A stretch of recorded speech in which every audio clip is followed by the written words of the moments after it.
табыну менен рызық несібенің арасындағы байланыс. Білесіздер ма?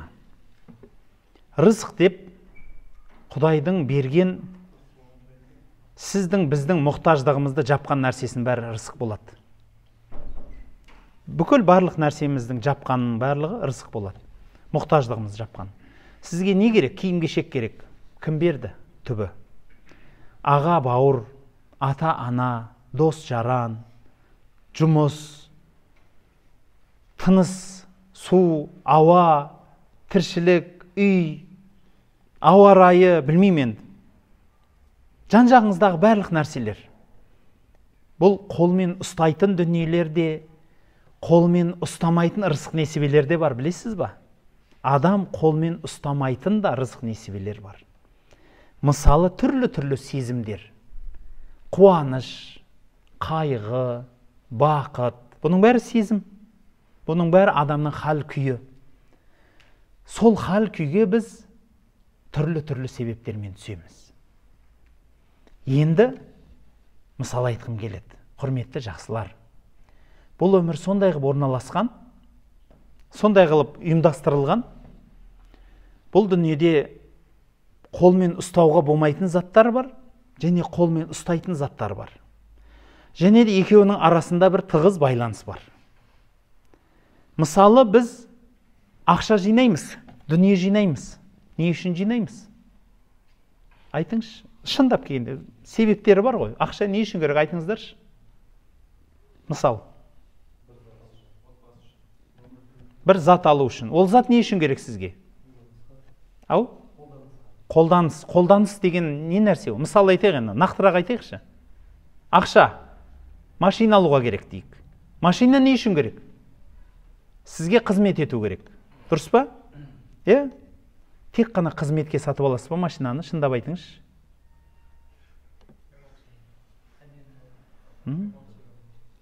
Ешкім машинаның реңіне, түріне қарамастан ала салмайды. Ішкі качествосына қарап алмайды. Дұрыс па? Қаражатыңыз бар болса, шамаңыз жеткенге шейін қолыңыз созасыз. Ақшаның нәрсесі сол ғой. Шындап келгенде, ақша арқылы біз эмоция, сезім, атақ, сенімділік, өз-өзімізге сенімділік, уверенность. Тағы не? Сондай нәрселер алғымыз келеді. Өйткені, мысалы, ақшаң болса, астыңда майбақ машинаң болса, қалай жүресің? Сенімді боласың, сөзің қалай болады? Өзің қалай боласың?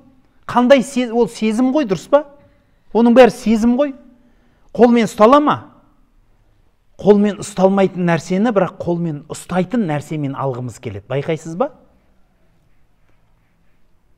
Және керісінше, қолмен ұсталмайтын заттар бар да, Алла тағала қолмен ұсталатын зат береді соның орнына. Мысалы, дұға. Дұға қолмен ұстала ма? Ұсталынбайды ғой ол, дұрыс па? Ол айтылады. Сөз ұстала ма сөз? Ұсталынбайды. Бірақ сұрасаңыз Құдай береді ғой. Жоқ, мүлде бермеген адам бар ма екен? Бар ма сондай адам? Мен қанша сұрадым, вообще жоқ, Құдай маған берген емес деген адам бар ма? Дұға қылдыңыз, береді. Ол анық нәрсе. Оны біз адамбыз ғой, бірақ ұмытып кетеміз да. Сол кезде уа дейміз. Сол кезде қуанамыз да. Сәлден кейін не болады? Ұмытып кетеміз да, тағы да берге көшеміз. Бермей қойса ренжиміз тағы. Сондаймыз ғой. Бірақ сондай қызық бұл дүниеде байланыс бар да. Мысал айтайық. Біз тірі адам не үшін үйленесіз? Бір, мысалы, жігіт келіншекті не үшін іздейді? Махаббат үшін. Дұрыс па? Сезім ғой бәрібір. Сезім қолмен ұстала ма? Негізі ұсталынбайды. Бірақ келіншегіңіз ұсталады қолмен да. Зат ол. Зат қой, адам ғой. Оғанда, мысалы, әйел кісі еркекті неге іздейді? Не үшін іздейді? Құрашейін бала тууға ма? Үйлі жайлы болуға ма? Ондай болса неге әйтеуір біреуге тие салмайды? Таңдайды ғой, дұрыс па? Бәр адам таңдайды. шамасы жеткенше түріне, ата анасына, жан жағына қарайсыз. Өйткені сол заттың артында тағы сіздің қалауыңыз бар. Ол қалауыңыз қолмен ұсталуы мүмкін, қолмен ұсталмауы мүмкін. Бұл дүние сондай қызық дүние да. Құлшылық пен рызықтың арасы да сондай нәрсе. Рызық несібенің барлығы қолмен ұсталатын да, ұсталмайтын да болады. Құлшылық та сондай екен. Қолмен ұсталатын құлшылықтар бар екен. Мысалы, садақа беру қолмен ұсталады. Ақшамен есептеледі, зекет, бір энная суммада, тіпті сан бар да, пәлен теңге, өйткені санайсыз да оны. Сіздің ақшаңыз, мысалы, қойыңыз 40-қа жетсе, 40 қойдан бір қой сен бересің садақа. Қой зат, беріп атқаның зат. Бірақ не аласыз? Зат аласыз ба? Зат алмайсыз. Ана қойыңа береке келеді. Жүрегіңді ашкөздіктен тазалайсың. Өзіңді күнәдан тазалайсың. Алдыңда келе жатқан бәле-жәледен тазалайсың өзіңді. Ұсталынбайтын затты бір қойға аласың. Және керісінше, алдыңызда келе жатқан проблемалар бар. Ауру, немесе бір қандай да бір проблема, сіз қолыңызды жайып дұға қыласыз. Сол проблемалар қолмен ұсталатын зат болса да шешіледі. Қызық дүние. Құлшылық пен рызықтың арасы да сондай. Алла тағала екеуін теңестіріп тұрған жоқ. Яғни мен саған тамақ берем, сен маған намаз оқы деген жоқ. Және керісінше, намаз оқыған адам тамағын табады деген жоқ.